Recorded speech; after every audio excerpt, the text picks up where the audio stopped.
ప్రభు పేరిట ప్రత్యేకమైన వందన వచనాన్ని సమయంలో మీకు తెలియచేయుచున్నాను.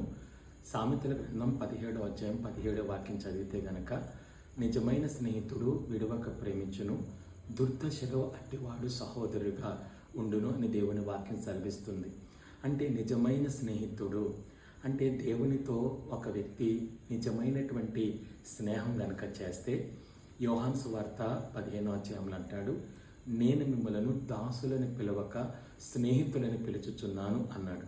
అంటే స్నేహితునితో మాట్లాడినట్టు దేవుడు ఏం చేశాడంటే, తన బిడ్డలతో దేవుడు ఏం చేశాడంట, మాట్లాడాడు. కాబట్టి ఈరోజు దేవుని యొక్క స్నేహం నువ్వు చేస్తున్నట్లయితే, ఈరోజు దేవుని యొక్క స్నేహం చేయటానికి నువ్వు ఇష్టపడినట్లయితే, ఒక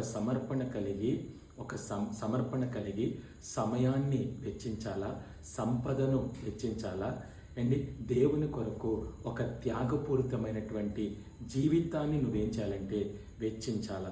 అలా వెచ్చిస్తే గనక ఒక సమర్పణ తీర్మానంతో ఆయనతో నువ్వు స్నేహం చేయటానికి నువ్వు సమర్థుడుగా ఉండినట్లయితే, ఆయన నీతో స్నేహం చేసి నీ పక్షంగా వ్యాజ్యమాడి దుర్దశలో నిన్ను దేవుడు విడవకుండా కాపాడి నడిపించి పోషించేవాడు.